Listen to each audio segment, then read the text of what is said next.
Hello, this is Christy. Welcome to the Drop the Mask. I'm your host, Christy Miller Howard. This is a space for raw, honest conversations about self discovery, personal growth, and embracing your authentic version of yourself.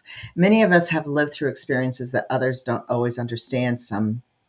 Many, most may judge, while others are left in awe of how we finally drop our masks, uncover our why, and rise like a phoenix from the ashes.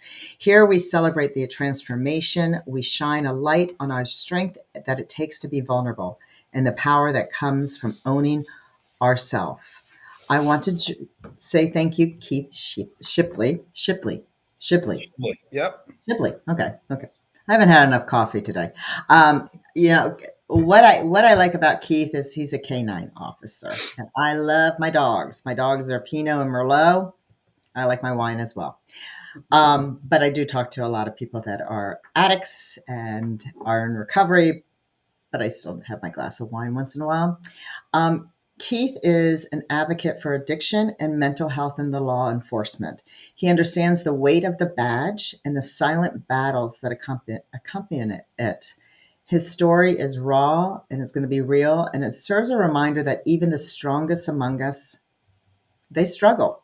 And we tend to forget how much our first responders struggle, and that the healing begins when we find the courage to speak up. Um, this isn't a conversation about survival. It's about hope, redemption, and the power of truth. So, Keith, thank you. Thank We you for having appreciate you. me. Oh, absolutely. Absolutely. And yes, we have pollen in Virginia.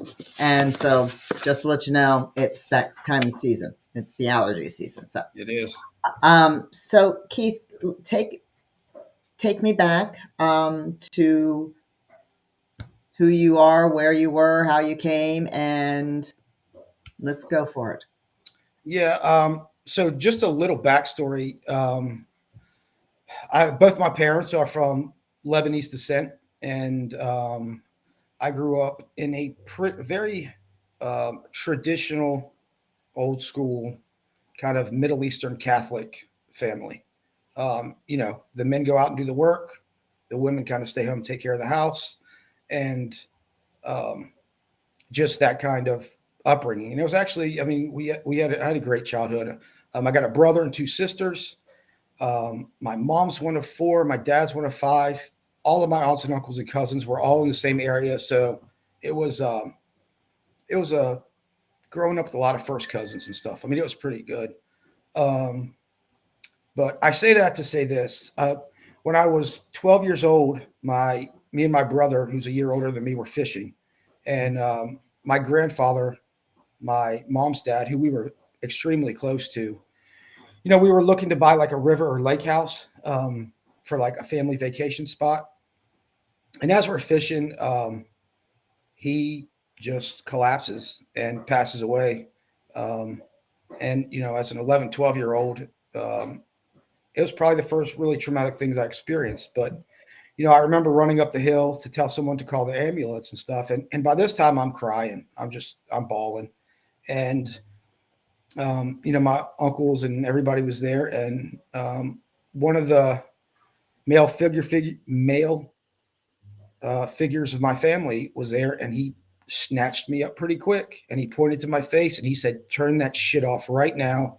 You have to be strong for your mother and your sisters." And it was just like a switch; it turned off. Um, so growing up, it was just men don't show emotion. Yeah. Um, Suppress absolutely everything. If it has to come out, you just need to make sure no one else is around when it does. Um, and that was just kind of, you know, the old school mentality of how I was brought up. And, it's no fault to my parents or uncles or That whatever, was because society. I think that's back then. that's how It's they were brought up. Yeah. I mean, yeah, they they didn't didn't, know, right? mhm. Yeah. So that's kind of going into my story, kind of just like the foundation of it.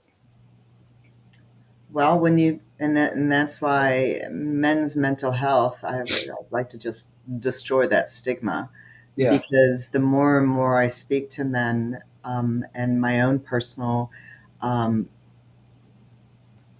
connections, and seeing that, You go back even back to Vietnam. I mean, World War II. They weren't Yep. supposed to talk about anything. Mhm. They are veterans. So when you go into, you know, into a career, which we'll go into that, you're seeing the worst of the worst, and you can't. There's no place to vent. Right. So how did you decide that you wanted to go into the law enforcement? I've always wanted to be a cop. My parents said even from like 5 and 6, that's all I talked about. I've never even. It was just my goal. It was never. It was always what I wanted to do. Um, I'm not a very good student. I didn't do well in school at all. I had to, I know study that, for. man. School of hard knocks. We got I had to study for, C's and D's. And it's also. I remember my teachers. I don't know if it was elementary or middle school. Um, when they even brought it to my parents about like a learning disability, there's no way my father was going to allow me to test for a learning. It was just like, no, he's fine. right. Uh, but that was all I can remember wanted to do was policing. I just think it's I was big into sports growing up. Um, I kind of love the challenge, and I guess I saw that as it's a good guys versus bad guys challenge, and you get paid for it, and you get to drive fast and Right. do all that kind of stuff. Um, so that's really all I imagine doing. So how did you go with the courses? I mean, if you didn't feel like you did good in Yeah. school, I mean, because it was So something you're passionate about? yeah, it was. So like in school, if you were told to read a chapter in science or a chapter in history, I could read the whole thing. 5 minutes later, have no idea what I read because I didn't Right. give a shit about it. I didn't. It Right. didn't. I don't care. Um, I cared about being a cop, so I did well in the academy. Some of the parts I didn't do well in were like the legal classes because to me it was just like dry legalese, and um, I had to actually, as the career went on, when I used different parts of the legal system, it started clicking Yep. because I physically, used it. But just reading it in a book, it was a little tough. I would say I was probably about academically, I was probably middle of the pack Okay. of our academy class. I wasn't at the end, but I definitely wasn't the But smartest guy there. and I've learned that over the years that when something's happening, it's like, oh, I know this. How do I Yeah, know this? I don't remember how I know this, but I know this because when we read things, we still absorb stuff, even though if it's like paint, peeling off a wall, it's yeah. boring. But it's just sort of like, oh, okay, it just sort of clicked. So you became a police officer where and how did you start and where were So the areas you've been? yeah, I went to college for a few years, and that didn't work out so well. But I met my wife in college, so we started dating in college. Um, and she was a year older than me. And she graduated, and so she moved back to Northern Virginia. I quickly realized I didn't need a college degree to be a police officer, so I moved to Southern Virginia. We're about 2 hours away. And then I just started applying to police departments, uh, mostly up here where she lived. Um, and right, it was right after 9/11, I got hired by the Washington Port Authority Police Okay. up here in Northern Virginia, and went to the academy in 2002. And that, because it was, you said, right around 9/11, that was getting pretty intense. Yeah, it was, and especially since I got hired by um, Washington Port Authority. We do Reagan Airport and Dulles Airport, and Dulles was one of the planes was taken out of. Reagan Airport is about 5 miles away from the Pentagon, so yeah, it was coming right up here after 9/11 was it was pretty crazy up here. I actually had a boss that was on the plane Oof, on the Dulles runway when it hit the towers. wow. Yeah, I was in California. My next door neighbor was one of the um, bad guys. He got, Oh, really? yeah, in the cells in the Orange County. Oh yeah, yeah, yeah. Wow. And then I lost 7 friends. Yeah, it's 9/11. Yeah. The airport police, the airport fire department, were the big green trucks you see on the news and stuff. They were the first ones there. So because we were just so close, and they had the special foam trucks for jet fuel. So um, yeah, our fire So, department was there pretty quick. so you stayed in the police force, and then what department? And you how did you went in the FBI and then K-9, but where's that level going? And So right after the academy, I was assigned to just patrol at Dulles Airport, and Dulles has a long stretch of highway between Dulles and Reagan. Um, hmm and I liked it because it was the main stretch of highway from Washington D.C. to Northern Virginia, and it was 4 lanes each way. And you could, as a young cop, you traffic stops and DUIs and um, traffic stops where you got narcotics or bulk of money usually came on the highway. So um, I really enjoyed it. But 3 months after field training, when I was cut loose by myself, I'd stop the car. For going like 30 miles an hour in a 55-mile-an-hour zone. And I go up to the window, and he's got liquid on his shirt, and his fly's unbuttoned, and he smells, like alcohol. So I get him out of the car, and he fails all his field sobriety tests.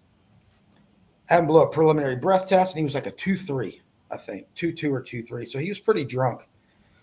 Um, and I called a backup officer. Well, we always had backup officers come assist us when we had stuff like that. But um, back in the early 2000s, we didn't have like cars with cages in them like you see on TV. right. We would transport the prisoner up front right next to us. Oh, So, because you didn't you'd want have them them behind, but you'd have them handcuffed behind. we did. We had them handcuffed behind, but they were sitting next to us because you didn't want them behind you. Yeah. But our passenger seat is where we kept all of our duty bag as a police officer. So I remember saying to my backup officer, "Hey, can you please watch him? I need to go take the bags off my front seat so I can take him to jail." And he said, "Sure." And luckily for me, a supervisor actually showed up that heard me say that. And then, he said, "I'll go start the tow to tow his car." As I opened my passenger door, the backup officer had his back to the prisoner. And as I opened my door, I see a flash. And there's a kid in handcuffs behind his back, just looking down the highway. And he runs in the middle of the road, and he's trying to time jumping right in the front of an 18-wheeler. Oh, Um, and he doesn't get hit head on, but he hits the side of it. But it still, knocks him about 50 feet, rips him out of his shoes. It was a very gory scene, but he was still alive. Um, so, wow. do all the other stuff, block off the road, call EMS. Helicopter's actually going to land and life flight him. Yeah. But, like the state troopers come to back us up. And I just remember a trooper coming up to me, and he was like, "Hey, young fella, whose traffic stop was this?" And I was like, "It was mine." And he was like, "Oh, your career's fucked." And that's what I was brand Nice. new, And that's where our blue line, Yeah. nice blue line there. So, I remember going to the hospital, meeting his parents. What I did not know about this kid was uh, I think he was on the autism spectrum, and I think he had Asperger's. And he Okay. shouldn't be driving. He had stole his parents' car Yeah. and went to a bar. And I just thought he was a 2.3 because 2.3 is pretty high up there. Yeah. And his parents were actually very cordial and nice to me. And they said when he was in middle school, when people would bully him, he would run head first into like brick walls and knock himself out. So it kind of made sense what he was doing. He Right. saw me as the bully that was Yeah. about to get him in trouble, Yeah. and that's just what he did. He ended up living. I mean, um, he was messed up for a while, but he ended up surviving it. But only having 3 months on, I remember going home that night, and I just couldn't stop seeing I try to go to Of sleep, and course, you're carrying yeah, all that guilt. I'm seeing the impact. And then back then nobody at work were like, "Hey, are you okay?" That it was No, just, I I don't. came Do they I came to actually work. do it now? I don't think they even. We're getting No. better. It's All getting better right. Well, that's uh, good. in some places. Yeah. But you come to work, and there's a little 18-wheeler sitting on your locker, and uh, Nice. and that kind Nice. of stuff. but I didn't. It really bothered me, and there's no way in hell I was going to tell anybody that that bothered me, um, because I was like, "What's wrong with you? I'm not. Maybe I'm not cut out for this job, but I really want to do this job. And Right. why do I give it? Why do I care so much? And why is it?" So I didn't really understand what was going on, but like I was taught, I just pushed it down, and eventually, you push it down far enough, you stop thinking about it. Yeah, and then that shit starts piling up and piling up and piling up, and it's like a volcano. Yeah. It just blows Um, up. so after that, I was at the airport for about a year and a half, almost 2 years, I think. But I wanted to go do like the stuff I see on TV, and that's wasn't happening at the airport authority. So um, I convinced my wife. We were engaged at the time. I said, "Hey, look, if we move to Richmond, Southern Virginia, to Richmond, where I grew up, I can get a job with the city. Um, the cost of living is half of what it is in Northern Virginia, D.C., and we can start the family there after we get married." So she agreed, and I applied to Richmond City Police. I got hired in 2004, um, and went down there to work. And I thought I've been a cop for 2 years. I know how. Wow, it was an eye opener. Um, that it's a. I grew up in the counties outside the city, and Yeah. you always heard the news and stuff, but I was never in those areas of Richmond to actually see um, what it was like. And it was a pretty violent little city. I mean, you had your gamut of robberies, rapes, homicides, car wrecks, fights, stabbings, shootings. Um, but that was like what I want. I was in my young 20s. That's what I wanted to Right. do. Right. So um, it was fun. But I remember as soon as I got down there, um, I worked 7 p.m. to 7 a.m. And I remember Wow. coming home and talking to my wife. I'm like, You get to see all the good yeah, stuff. you wouldn't believe what I saw. She shut me down very quick, and she says, "You're gone all night. I worry enough. I don't want to hear any details." Yeah. So You didn't. I didn't tell her any. But if I could back up 1 second, I don't know why I forgot Sure. to say this, Go but ahead. when I first started at Dulles, you know, alcohol in law enforcement was very prevalent. It Oh, was yeah, it's the church, it's praying, it's, Yep. going out. Yeah. So Oh, it went absolutely. from it went from like high school, college time, weekend times to um, I worked. I got off at you either got off at 10 p.m. or 11 p.m. and we have what you call choir practice, Yep. and we would collect the money and get the cases of beer, and we would sit in the police parking lot and drink beer to take the edge off Yep. and to unwind. And then it started not being a Friday Saturday thing; it started being almost every night somebody wanted to have choir practice. Yeah.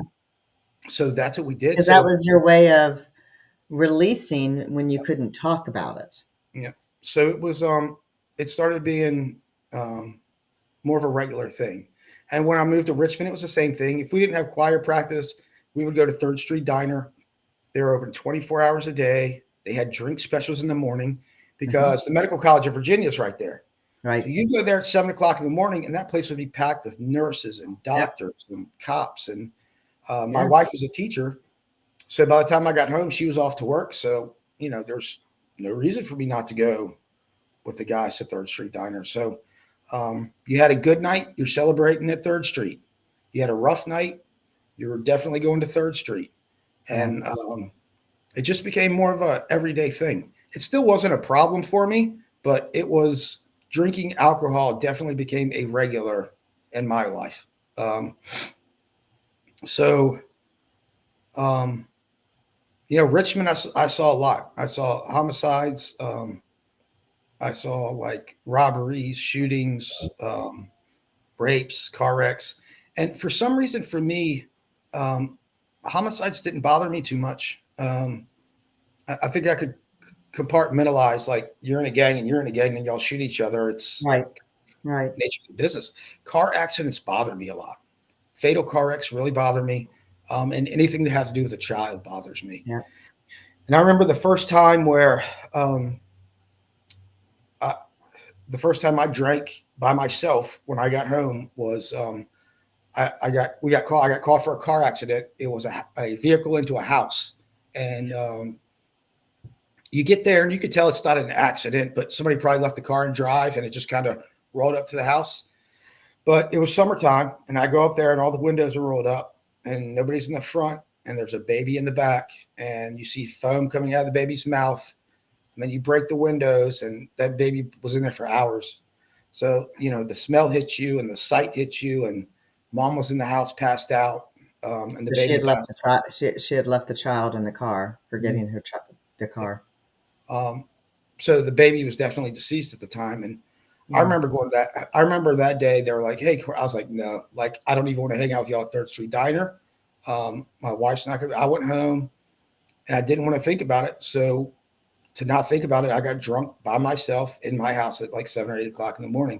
And that was the first time I really remember like not unwinding with the fellas. That was just what I used to turn my brain off. Yeah. And there was a few other instances in Richmond where that happened.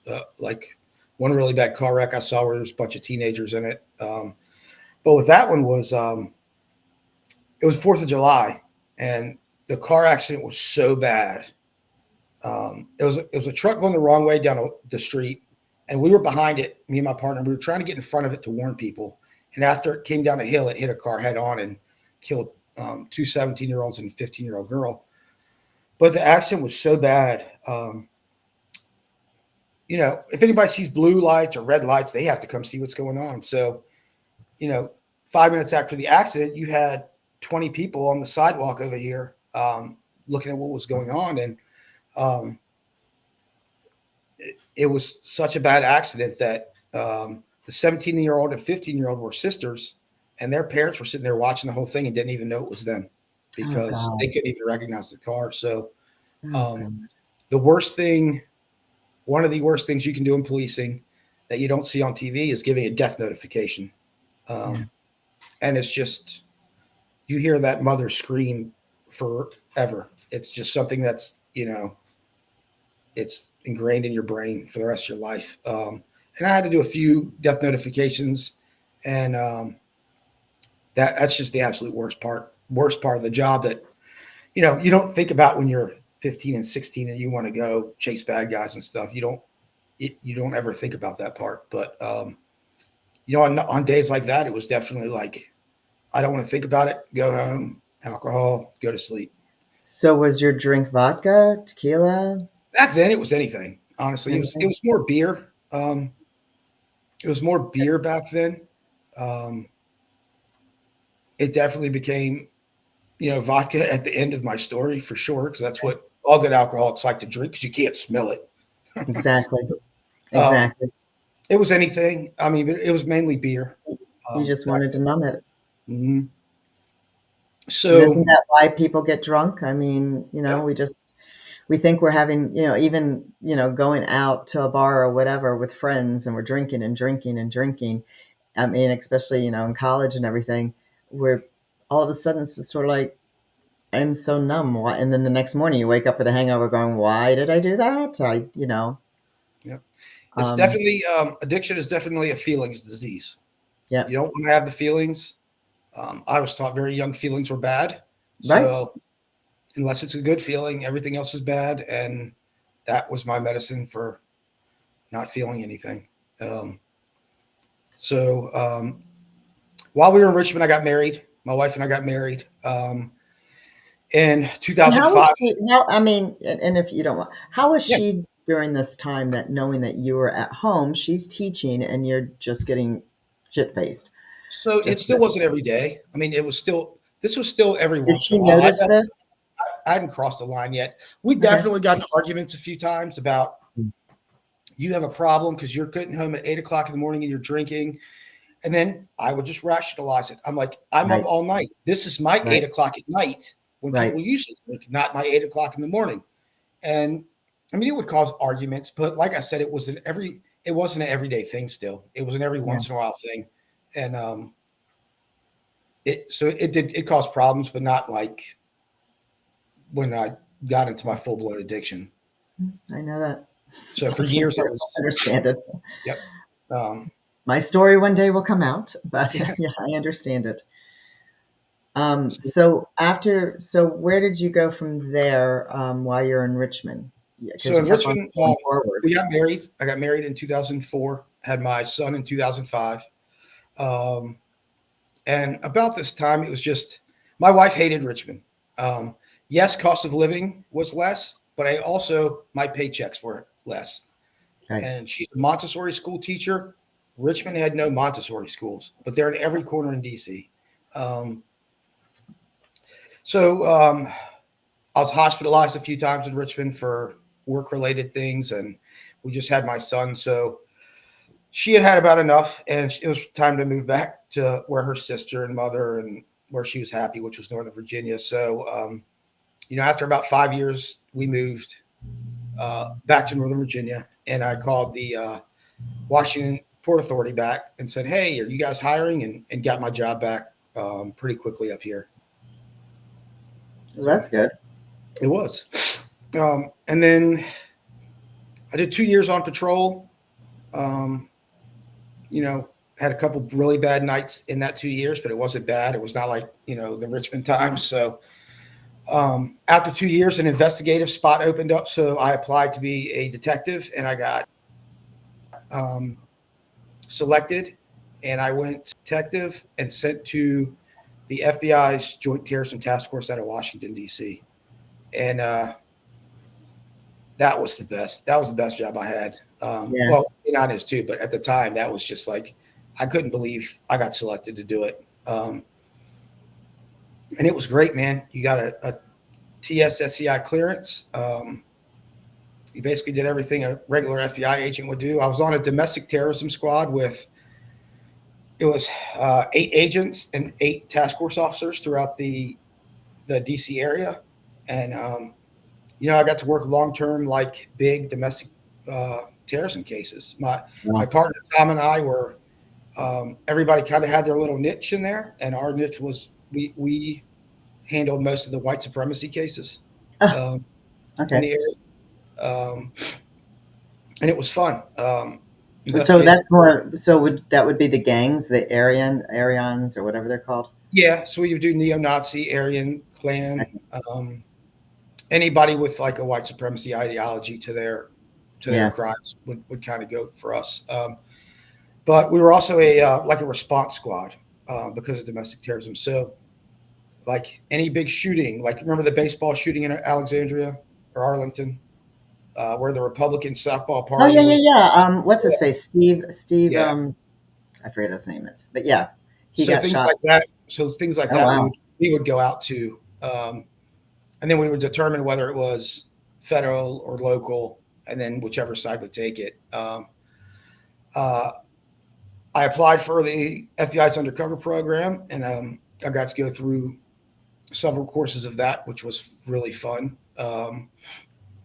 So do they have for undercover? I know that the ATF has, they have a undercover. The CIA has the farm, and all those places. Does FBI have their own little place where you do the undercover training? They do, yeah, and it rotates. It's not always at the same place, Yeah.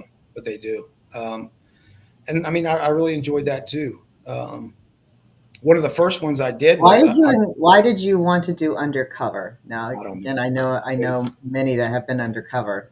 yeah, Is it that just putting on a mask and pretending you're somebody else?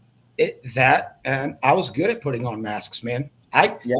even at that time when I was with the cops, I was one person. When I was with family, I was a different person. I could Yeah. hang out with you, and I could very easily mold myself into the group.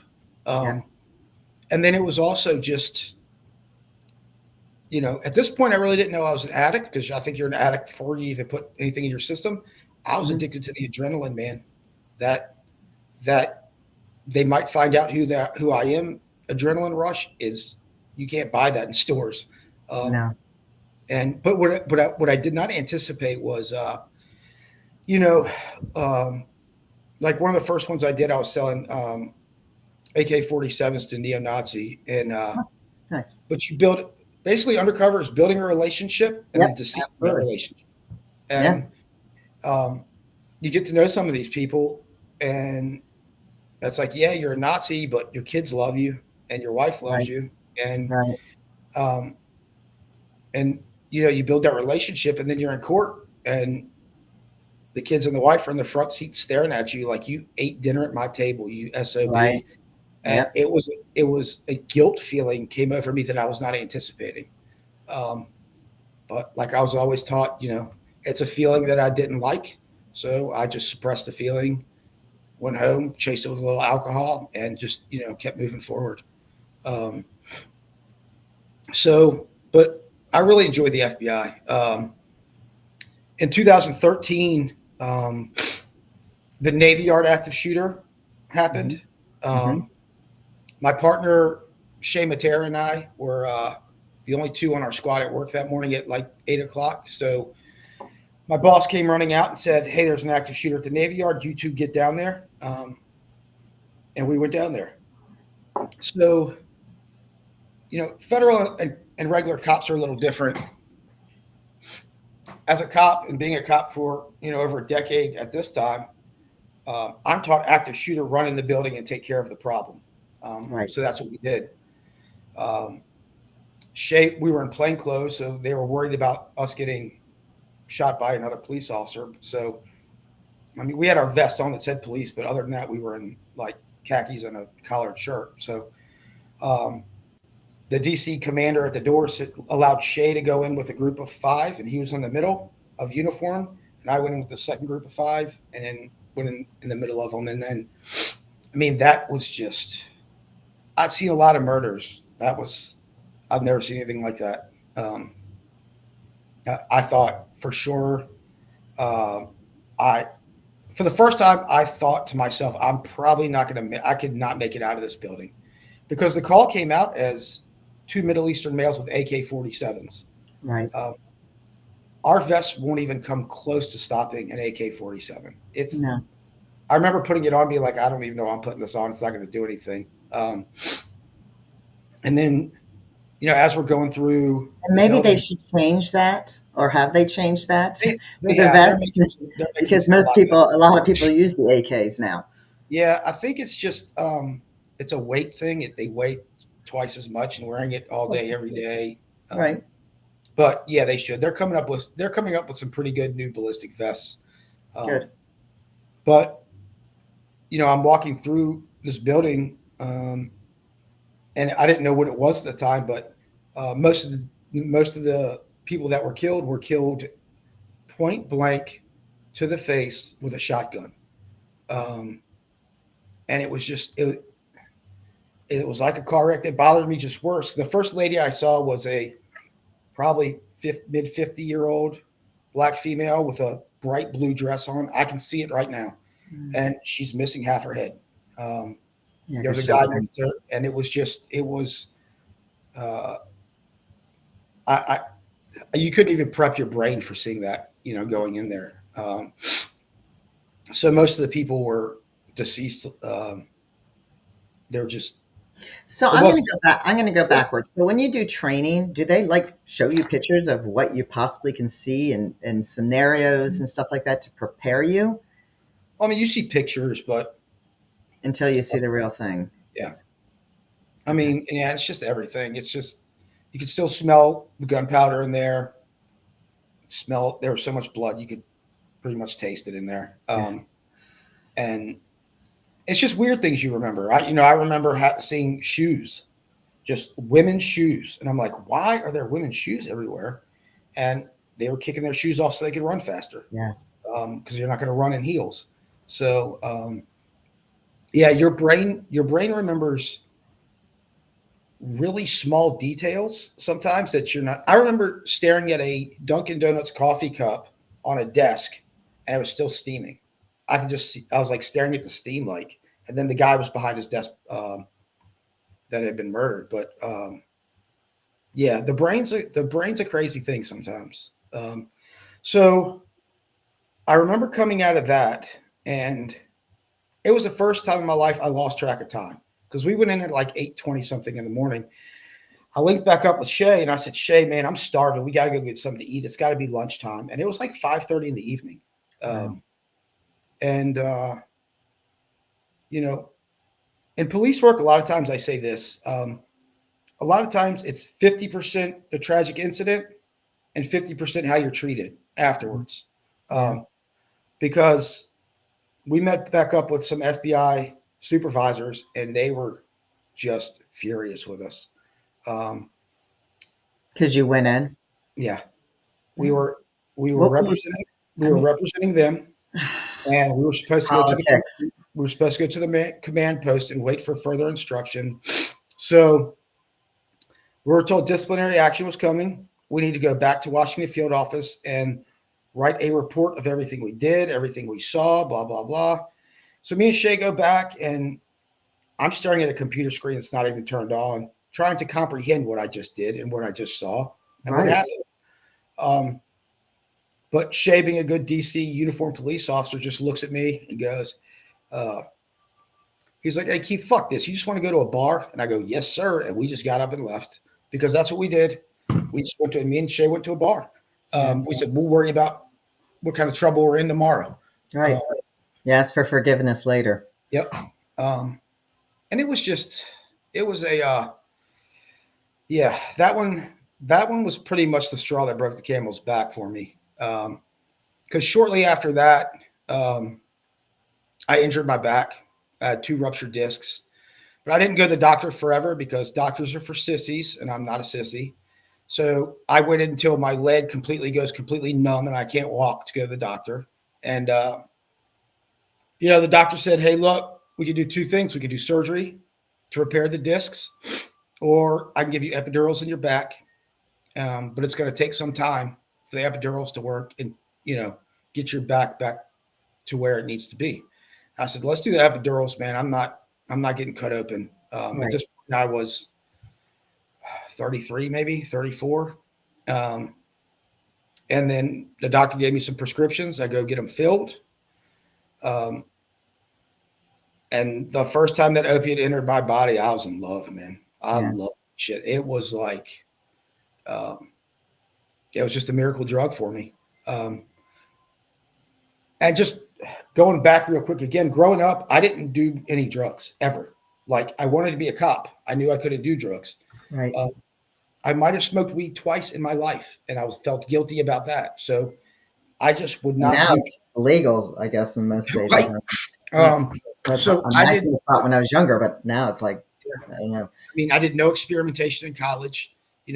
Back then ecstasy was big, and um, some of my friends were doing cocaine. They're like, oh, I was like, nope, and I just wouldn't touch it. So Right. um, addiction wasn't even a thought in my brain.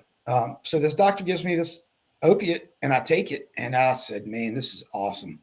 Um, And I were you drinking on the opiates? not every day. I didn't need Yeah, to. The yeah, because opiates did the trick you for had the me. pills. Um, I slept like a baby. It gave me energy. I woke up, I was cooking and cleaning on that stuff. I went to work every day. I was getting accommodations still. Um, and the doctor gave it to me, so I must need it.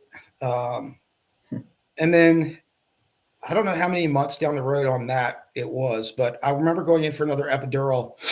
And I remember, I guess addiction started kind of slowly creeping in because I said, "Hey, doc," I said, "I think I'm getting hooked on this stuff." And he goes, Okay. "Why?" And I said, "I got to take 2 instead of 1, man. 1 doesn't do anything." And the doctor looked right at me and he goes, "You're not getting addicted to it. You're just getting used to it. We just need to up your dose." And I was like, Wow. "Okay." So we upped my dose. There you go. Um, Stuff at home started getting a little, arguments started getting more. I was running out of my medication. When I did, it was just bad. I didn't understand what it was. Um, you know, Obviously, I was married to those pills. That was bringing up problems with the wife. I had 2 kids at this point. I had a son and a daughter. Um, I was drinking on top of them on the weekends and whenever you would normally drink, but it wasn't an everyday thing. But when the pills would go away, I didn't understand why I always got the flu. It's like, why am I always getting sick? And Uh, it finally was detox. like, you're dope sick, bro. Like that's what it Yep. is. Um, and you're to not feel that, I will do anything to not feel Yeah. that dope sickness. So I remember going back to the doctor months later and said, "Hey, man, I think I'm getting used to it again." He goes, you just need me to up it again. I said, yeah, man. And he upped it again. At this point, I knew I was addicted to it, and I did not give a shit. I could care Yep. less. The doctor was giving it to me. I'm doing nothing wrong. I'm not buying heroin off the street. I must need it. I know I'm addicted to it. I'll deal with that part later. Um, and like home got worse, you know. Um, I was starting to become an awful husband, awful father. I never got physical with any of my family, but some of the stuff that came out of my mouth was vile. I would say the nastiest shit, man. Hate the most hateful. I just got the chills, so I'm embarrassed about thinking about it. The verbal abuse Yeah. can be worse than physical. Yeah, it got You pretty know, they bad. always say sticks and stones can break my bones, but words can never hurt me. Yeah, they can because Yeah. it stays in the back of your head of the ugliness. So I knew I couldn't sustain this for long and still do my job the way I was doing it and nobody noticing. Um, but like you said, I mean, at home was the only place people were noticing because I had my work mask on and I was fine. And Right. I'd go out in public and I had that one on and I was fine. And it was at home that stuff was unraveling. So I finally went back to the doctor and I said, hey, man, look, I need off. It's not a discussion. I need off of this stuff. I need to know how to do it. And he goes, okay, well, I'm going to give you a taper and we'll just taper it off. And even that was sucked. I mean, that was awful. Um, but I was off of them. I got off of them. Um, what I didn't know was that addictive switch in your brain, when it's flipped on, you can't turn it off. Right. There's no turning it off. So as soon as the pills went away, my alcohol tripled, Yep. and my alcohol went to every single day. And then it went to isolation, where I was no longer doing choir practice. I was no longer doing happy hours. I was racing home to start drinking by myself. Um, and that's when it switched to vodka and liquor and the hard stuff. I couldn't get drunk fast enough on beer. I couldn't do it Right. anymore. But that's Um, why I asked. Most people yeah, can't. Usually they and go for the hard I'm a alcohol. small. I mean, I'm 5'5", 150, like, and I just couldn't drink beer fast enough. Um, so yeah, I mean, my home life was absolutely miserable. I made it miserable for everybody, and I'm still trying to fix that. Years and years later. Um, so the weird thing about when I deal with people that I know have a substance abuse problem, a lot of them can't admit it to No, themselves. I no. could admit it to myself very easily. Um, Well, it's also they have that mask on and they also have their ego, especially when yeah, it comes to men. that's the It's biggest thing the is the ego, ego, the because ego. I tried to stop for so long by myself and I couldn't do it. And I Yeah. remember staring at myself in the mirror in the basement bathroom where your vodka's under the sink like any good alcoholic, Yeah. not wanting to drink and still drinking. Like, the using a substance against your own will sounds funny until it's just something you can't really describe into words. Because I didn't want to drink and I didn't want to drink and I still did every day. And I'm staring at myself and I'm like, how fucking weak are you? Like, how weak are you that you can't stop this? Um, and just the stuff I would say to myself, because I really did not want to drink and I did it every day. I'd be driving home from the FBI office, convinced, like, you're not stopping at the liquor store. You're not stopping at the liquor store. And I would pass my liquor store and I'd pass my house and I'd be at the next liquor store Yep. with a bottle in my hand, mad at myself about why, like, how did you get here? Like, it was just You were your worst enemy.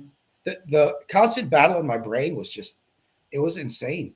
Um, so, but my ego wouldn't let me say I had a problem, like you said. Like, in my police department, I was the only person other than the chief and deputy chiefs with a top secret TSSCI clearance. I was the one in charge of giving them secret and top secret information for the police department. There was no way in hell I was going to tell them that I had a problem. I mean, Right. it just couldn't do it. Um, so And you couldn't go to the department psychiatrist because, no way. you have a certain No way. confidentiality and they don't have that level of clearance and Yep. then nothing's confidential. And we had our peer support team at the police department, But back then, it was 5 or 6 names on a piece of paper in the break room. And Yeah. I looked at those 5 names. I'm like, I'm not telling them shit. They're the Exactly. most gossiping people in this whole place. There you So go. I was really stuck and I didn't know where to go. So in 2018, um, my oldest little sister married a Lebanese guy from the church in Richmond, and he still had family in Lebanon. So they would go to Lebanon for the summer, a lot of summers. And I was overseas um, doing some work, and um, I remember my sister called me and said, "Hey, you're close to us. Why don't you just take a week of vacation, come party with me in Beirut?" I was like, "That sounds like a fabulous idea." So that's what I did. Flew to Beirut. Those nightclubs are crazy. Yep. It's a, before the recent times, that city was a fun. I mean, it was, we Yeah. had a blast. I say I had a blast. Honestly, I couldn't remember it. The I remember some of it when I look at pictures, but I was so wasted that whole week that I don't remember most of it. So I flew back to where I was. My sister flew back to Dulles. She was going to stay at my house with my wife, sleep over the jet lag, sleep off the jet lag, and drive to Richmond the next day. So unbeknownst to me, um, my sister sat my wife down and said, um, "I don't know what's really going on up here, but the amount of alcohol Keith just consumed in a week is absolutely insane. And if we don't do something, he is going to fucking die." Okay. So I didn't know that conversation happened yet. I fly home a couple Your days later. sister's your sister was your angel. Yeah, I come home a couple days later. I walk in the house. It's usually a fight right off the bat. My wife was very nice to me. The detective in me said something's not right here. Um, and the next day, my whole family was here from 2 hours away. Mom, dad, sister, brother. Um, and I remember my dad, I got a medal for the Navy Yard from the police department, and it's kind of on a bookshelf. And I remember him looking at it. He put his hand on my back and he goes, "You had a great career." And I was like, I thought my career was over if I say one word about this. Yeah. And I'm like, I knew what it was. And part of me was completely petrified. And the other half was relieved that somebody's finally calling me on my bullshit. Like Yeah. they're finally making me do it. So, it was like on TV, they sat me down, they did the whole intervention thing. And to be honest, I couldn't tell you what anybody said other than my wife. And she finally was just, done. Taking the kids and we're out, or you go get help tomorrow. Um, and yeah, there was no way I was like losing my kids and family over this shit. Right. So hard part started, and I texted someone in my upper management at the police department. It was a Sunday. I said, "Sir, can you give me a call?" He said, "Sure." Or no, he said, "Is it important? I'm on vacation." I said, "It's pretty important. If you call me, I appreciate it." And he called me, and I said, I'm balling at this point. Um, and I said, "Sir, I'm messed up. I can't stop drinking. I need to go get some help." And he said, "How's this going to affect your top secret clearance?" And I said, "Sir, I don't know and I don't care. I need some help." And he said, "Well, call this person." And he hung up. I was like, "Oh," like that went over like the fart in church I was expecting. Right. Um, so I called the next guy who I was really scared to call because I didn't know him that well. And he said he was one of the two people that saved my life, man. He talked to me for an hour. He said, "Keith, your priorities are all messed up. You've put your career above your family for over 10 years." Um, and he said, "It's backwards." He said, when he goes, "The day you," Every first responder I've ever spoken to, yep. that's how it's been. He said, "The day you leave the FBI, they're not going to give a shit who you were. The Yeah. day you leave the police department, they're going to replace you the next day. Yep. They might talk about you for a couple months and then you're just going to be forgotten." Yep. And it was a blow to the ego, but it was a smack of reality that I needed. Um, and it completely made sense. And I didn't think of it that way because I was always brought up, men, you go out and if you've got to work 23 hours a day, that's what your job is. Right. So putting my job above my family, I didn't see it as that. I saw doing this for my family, but it was all messed up. So I called my That goes FBI back to boss. society. Yeah, That's the society saying that that's how men are supposed to be. yeah. So I called my FBI boss. Her name's Jen. She was the other amazing person that helped save my life, and she was great. She was like, "Thank you for having the courage to call me, and I'll have your job waiting for you when you get back." I was like, "Yeah, whatever. I'm not coming back there." Um, and then it was just off to detox and rehab. The closest rehab I could find that would take me right away because they were all full. Yeah. The closest detox was in Union, New Jersey, which was 4 hours away. They said they'd send a car. I said, "Send it." Um, and 4 hours later, I was in Union, New Jersey.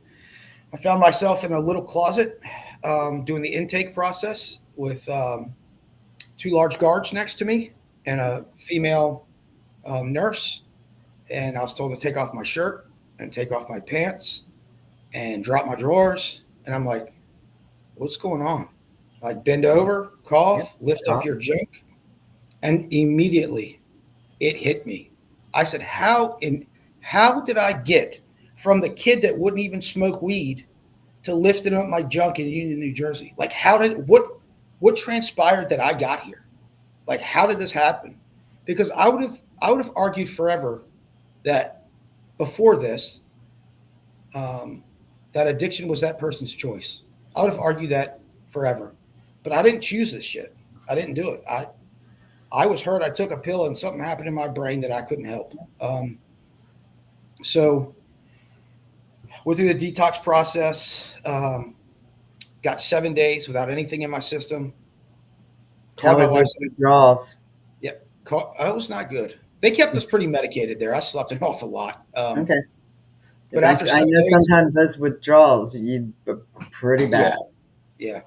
I mean, it wasn't fun at all, but I hadn't had 7 days in years with nothing in my system, and can't remember how long. So I called my wife. I said, "I'm coming home. I'm fixed." And she said, "No, you're not. Your therapist, the lady there says you need a 30-day inpatient." Yep. And I was like, "Come on." She was like, "Nope, you got to." So I said, "As long as it's not in Union, New Jersey, I'll do whatever you want." So they found a rehab close to my house, and that's where the real work began. It was it was um,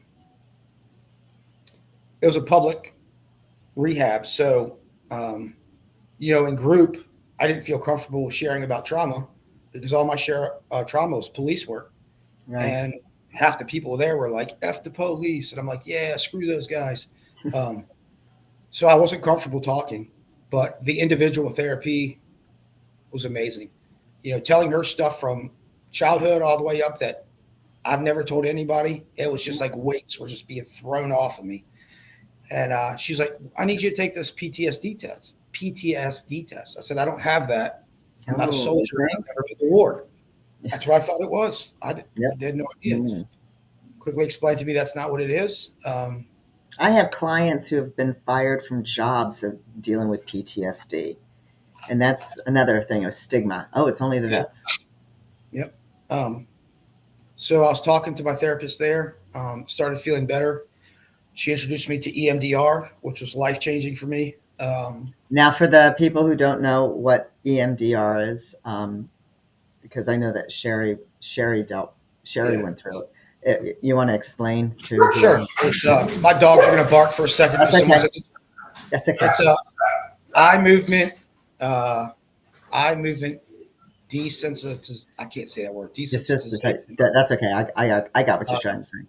and reprocessing. So, what it does is like how it was explained to me is if you have a traumatic event, your brain doesn't want to deal with it, so it boxes it up and it puts it back here, and you just put it away, and that's when you have like your nightmares, or you smell something and it opens up real quick and you're thinking about it. The triggers. Yeah. Yeah. So what EMDR does is it takes the box out, it unwraps it, and it makes you deal with it. So your brain actually processes the event. So it used to Mhm. be a 9 or 10 on your own shit scale. It's now like a 2 or 3. It's there forever. It's not going away. But Right. it's definitely a lot more manageable. Um, so that was life changing. And then um, The other thing they did was they made us go to 12-step meetings Mhm. almost every night. So we'd load into the little van we called the druggy buggy, and we'd go to these meetings, and I hated them. I thought they were stupid. I didn't participate because I was not like those people. I had a job and I had a house, and I wasn't stealing to buy drugs on the street. Um, so I just definitely, when I got there, I secluded myself mentally from those people because I wasn't like them. Because your ego was still there. Yeah. The one thing I do remember noticing was like, how are these fucking people so happy? Like some of them were just so happy with. I was like, how are y'all so happy with life? That, and I didn't know. I was like, but I want that somehow. I want to be that happy, but I didn't know how to do it. So after the end of my 30 days, I was petrified to leave rehab. To be honest with you, because I still wanted to drink every second. Mm. And I remember I was talking to my therapist and said, how do I not go to 7-Eleven? Like, how do you just not go to 7-Eleven? Well, because you did the rehab half-ass. Probably. But I also think even if you put 100% into it, 35 days is not lo- long enough to fix what's in your addicted brain. Especially when you have so much PTSD, Yeah. especially everything that you've gone through and you've just thrown it down and down and down. You have so many levels that you needed to clear up. So the therapist just said, hey, look, go home, be with your wife and kids, do some family stuff. Um, I knew there was going to be a lot I had to repair there. My son was 13 at the time. He was mad as hell at me. Yep. My daughter was 7. She understood what was going on, but was a little different. Um, but the therapist said, just go do family stuff. And just, she's like, go to one of those meetings that you bitch about all the time. And I was like, I'm not going to that meeting. So I go home, I do family stuff. I was petrified to drink. My wife said, your therapist told me that you should go to one of those meetings. Just go. She goes, I don't care if you like it or not, just go to it. So I did. And it worked for that day. So the next day came around and I didn't know what to do. So I did the same thing. And eventually going to the stupid meetings I didn't like every day for a year. I started liking those meetings and I started building relationships and I started participating and I got a sponsor. And I tell you, for law enforcement, to have a grown man outside of law enforcement and outside of my family that I could tell whatever I want to and know that it's not going to go anywhere, Right. it's the most freeing thing I have. I talk to him every day still. I just talked to him before I called you.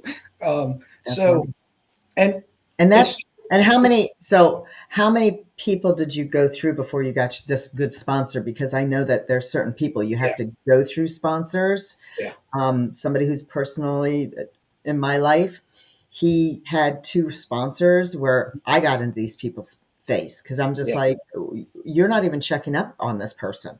yeah, So you have to continue to go. But when you're you're having this addiction, it's tough to say, well, these 2 people were supposed to be my sponsor, but they didn't step up. I don't mhm. know what I'm doing. So you go So back to, oh, for me, they were like, get a sponsor, get a sponsor, get a sponsor. I'm like, whatever. So for me, I didn't get one right away. I I went for months, and every time this guy talked, I felt like he was talking to me, and I related to everything he had to say. So eventually, I go up to him and be like, hey man, I really need a sponsor. Um, I like everything. I feel like you'd be a good sponsor. And this guy was really serious about the 12-step program. So he said, okay, well, I'll tell you what, just call me on the phone and we'll start talking. And like a dating process, pretty much. Some people get sponsors really, really quick.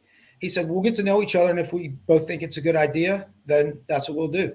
So he was the first person I asked to be my sponsor. He's still my sponsor. Because we got to know each other before we started like that process. right. Before I could trust him with telling him everything, I gave him a little bit, and it didn't get out. So I'd give him a little bit more, and then that didn't get out, and So it you could was trust him. You knew yeah, that you could trust him because yeah, he's keeping, as I always say, it's not my story to share. yeah. So as time went on and nothing that I said came out, then I just finally went all in with him and started doing some steps. Um, but I was also so petrified of drinking that I signed up for a 12-week intensive outpatient program. Okay. So I was being held accountable because I was getting pissed 3 times a week when I went in there. Um, and I was still going through group and individual therapy. And that's when my EMDR and all that stuff really started. Um, but so it was good. I mean, I was on the right track, and now it's time to go back to So work. so Go we're ahead. going backwards. So you've left the FBI, you're on leave. Are you on paid leave or are you just on leave? I'm Like, on FMLA, so I've got to use my own sick time, which I okay. had Yeah, you months probably and never months took left. you never probably never took any time off. Yeah. So I was on FMLA. I had 12 weeks. Okay. Um, I think I took 2 months. I think I took 8 weeks, um, maybe 7. I'm not sure. Um, so I go back to the police department. I'm scared, man. I was like, what do people know? What am I going to say? And I've been a pretty blunt forward person my whole life. So I go up in the police department. And I remember seeing my friend Joe in the hall. And he's like, Shipley, where you been, man? I'm like, rehab, dude. And he was like, started laughing. He's like, no, seriously. I'm like, seriously, man. I just got out of rehab. And he was like, it didn't. He was like, asking me some stuff or whatever, but it wasn't like he was making fun of me like I was anticipating. And at that point, I decided to rip the Band-Aid off, man. If you're going to talk shit, They're you're going to. probably very proud of you because they don't have the balls to do that. Yeah. So that's what I did. Work was kind of hectic. I was pretty much the first one in my department that's kind of gone through this. So Did usually in you police work, you know who the alcoholics are, Yep. and you just wait till they mess up enough that you could fire them. That's Yeah. how being an alcoholic in law enforcement went. Yeah, Um, so that wonderful blue line. yeah, So how did it feel freeing yourself from the mask? oh, it felt good, but I didn't realize how many layers of it I had on. I had a lot of layers of masks. Like an onion. Yeah, so exactly. Um, so you know, even though I'd been an addict for years, I always did it at home because I didn't want to get in trouble. I didn't want to lose my job.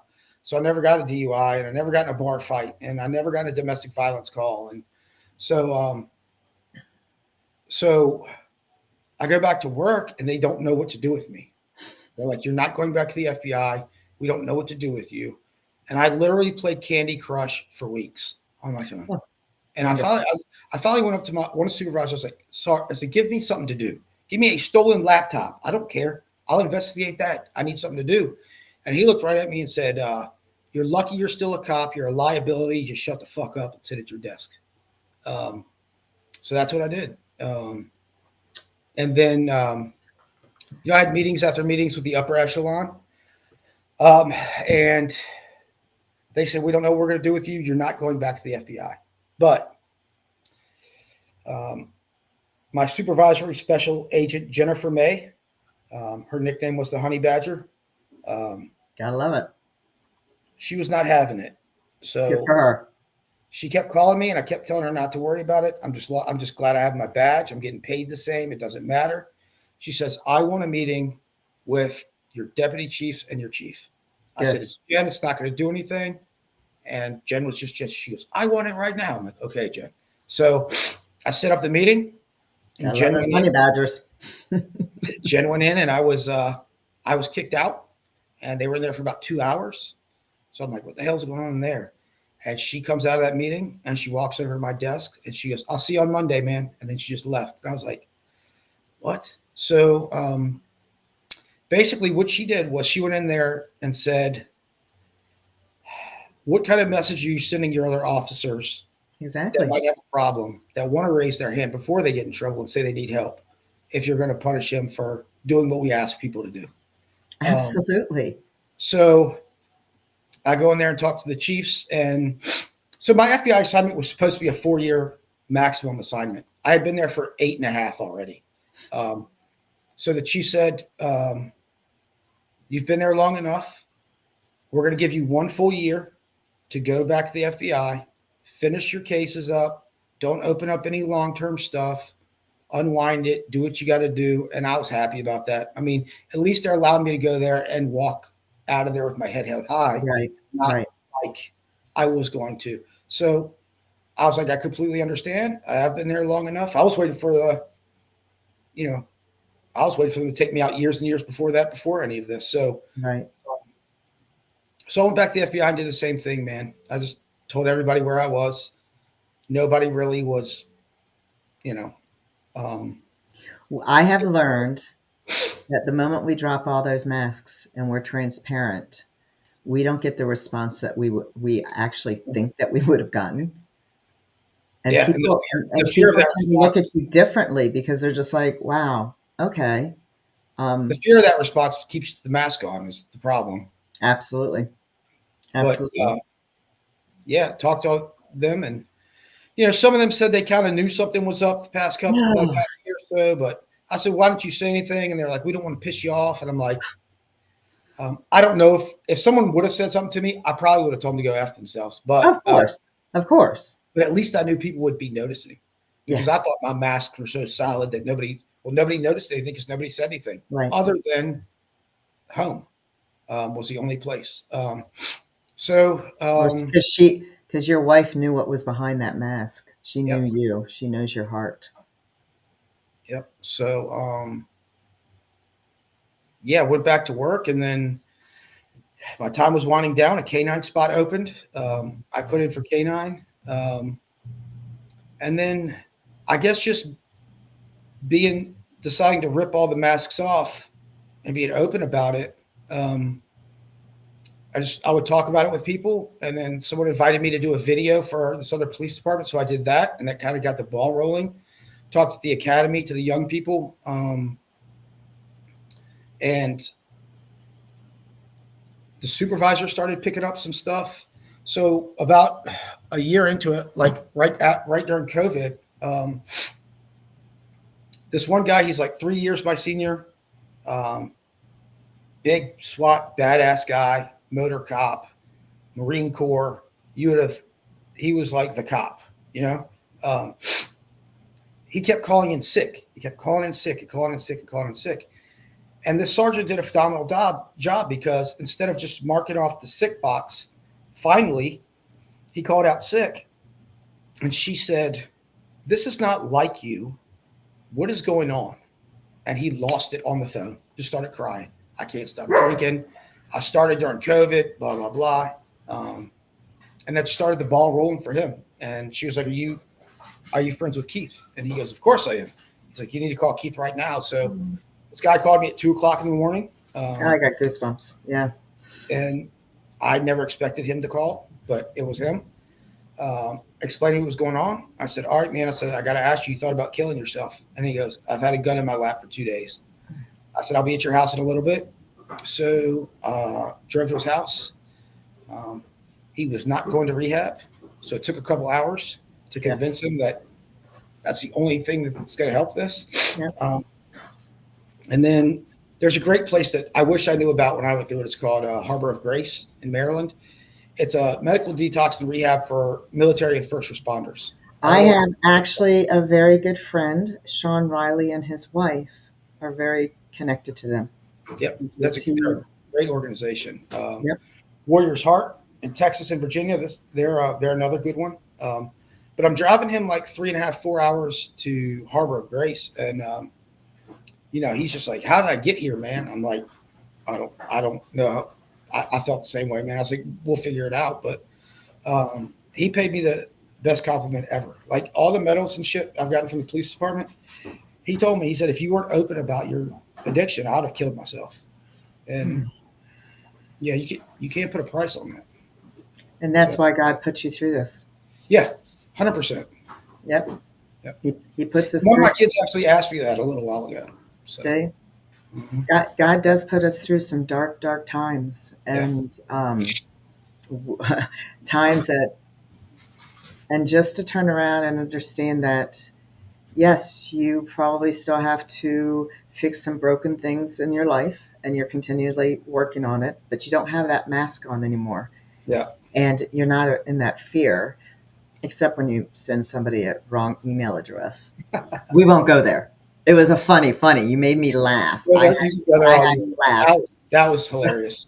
That was hysterical. You made my Yeah. day when you sent me that. I'm like, oh, okay. Um, Anyway, when you're doing the canine, and I know that you dealt with the Black Hawk and the airplane that got with the ballet thing, and you're having to see all that. Does that trigger anything back to you of just seeing Yeah, the that plane turmoil? crash, it was awful. I guess the only good part is I know I know the steps I need to take now. I guess to have it not affect me so much. So like for the first week, I was at the casualty collection point where they were bringing the people that were on the plane, um, and And then just if people don't remember, it was the one in DC that was the Black Hawk that hit the commercial airplane, and had a ballet bunch of kids on it. yeah, the ice skating team. Oh, Um, ice skating, so yeah. yeah, so a lot of stuff would be popping up on social media, and I start reading it, and now I'm putting actual people to faces I saw, and yeah, it got a little bad, but um, our department has done a 180 since I went through that. There you Um, go. they're very supportive of everything mental health. We have a facility dog, um, and our peer support team is 22 people now. Everybody goes through state of Virginia trained peer support, so we know the legalities of it. So if someone calls me and say it's a peer support call, and I go talk about their stuff, I can be held legally responsible for that. Absolutely, right. So it's our department's done a 180. So very quickly that night, we had therapists and clinicians and peer support from other agencies around the DC area showing up uh, to help out with it. Now, I just flew for the first time to Minneapolis this past Monday, and How'd I that go? called. Not good. I hated flying anyway, but I just kept thinking impact, like the whole. And so I finally called. I was like, I need to EMDR this whole thing, man, because I'm not flying. Like that was miserable. Um, I mean, I got through it, but it was Do you not fun. think it's because you were just so much into your head and everything that you've seen and all that stuff, and it's just the triggers were just sort of flaring up once you were flying? I worked. I mean, out there, I was working myself up months before the flight. Oh, okay. I worked myself up into a. I know this is going to be bad. I know this is going to be, and it's just I worked myself up You to think that. positive. You have to think positive. Yeah, I'm flying to Boston next week, and with all these airplanes and everything, for me, it's like, oh, I'm giving it to God. Somebody will take yeah. care of the dogs. Nothing's going to But happen to me. the crazy thing is, I work at a freaking airport. I see thousands and thousands of planes take off and land safely every single day. And even talking to one of the NTSB guys, he said um, 20 January and February of 2025, when a lot of these things happen, were still the safest January and February we've had in 10 years Because because you just don't hear about a lot of it. He goes, these are just, they've made the news. the media is blowing up. I Yeah. mean, they want us to, that's the devil working. It wants the Yeah. fear, everybody to be in the fear of everything. And if we just give it to God, we can't be in Mhm. the fear. Um, yeah. But our department's done, they've done a really good job. We've had a few people not raise their hand, Yeah. but find themselves in situations where it was evident that they had a problem. Um, and that used to be an immediate termination right off the bat. And now they're getting sent to get help, and Good. they're coming back. And some of them I think have to sign like a last chance agreement or something, Mhm. but it's still not a 100% immediate career ender that it used to be, because they're starting to realize that it is an issue in law enforcement. Huge. Um, and Huge. it's like, law enforcement suicides outnumber line of duty deaths every year. And Absolutely. a lot of them have to do with substance abuse. So, like, we got to do something to curb that. And you were, how do I say, you're the poster child. I guess I can say that. You're the poster child.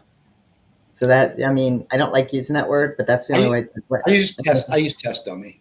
I was the Okay. test. No, okay. I'm going to say the post. You're not a dummy, so stop it. You're the test child. You know something. You are the person who saw what needed to get done through everything that you went through. So you're a very brave and courageous person. So own that. Well, And just because my wife made me. well, your wife, I give her kudos because Yes, I've been me there. too. 100%. And I know those kind of words that come out of somebody you love's mouth. Um, and to still just say, I see behind that mask. I see the heart. So we already know your wife laughs at what I laugh at. Um, Probably. and, kudos to her. I totally honor her, but I also honor you. One, coming on here. Um, I've been very fortunate through Kevin, Suffering Podcast. I'll continue to say it. Yeah. Through people I've met through him. And because and again, my story will come down of men's mental health. I, it's not our place to judge somebody else's path.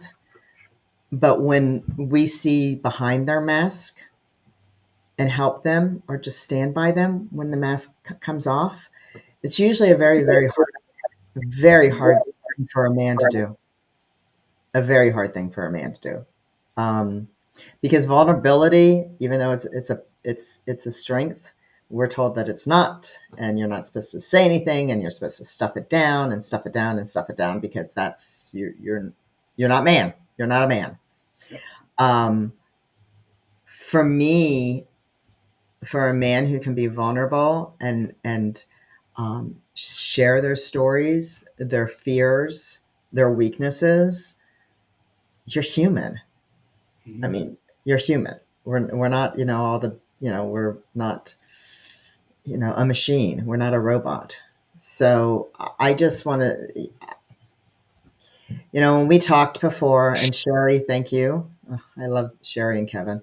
Sherry and Kevin Um, are amazing people for sure. ah, fabulous people. Um, 'Cause she's like, you got to talk to to Keith. But for the fact that, you being here with me today means the world to me. Because your story matters and your story has shown that it matters because of what you continue to do, and you opened up a Pandora's box, that the FBI, the cops, everybody wanted to stay in that box. Well, I call the box of BS. Yeah. It's belief systems. It's that belief system that you all are not allowed to say anything. Well, it's a box of BS. Mhm. So we don't have walls anymore. And your voice has power, and you're showing up as your true self, um, and you're because of that, other people now know that they have the permission without any judgment to do the same. So Keith, just keep on doing what you're doing. Thank you. um, your vulnerability is strength.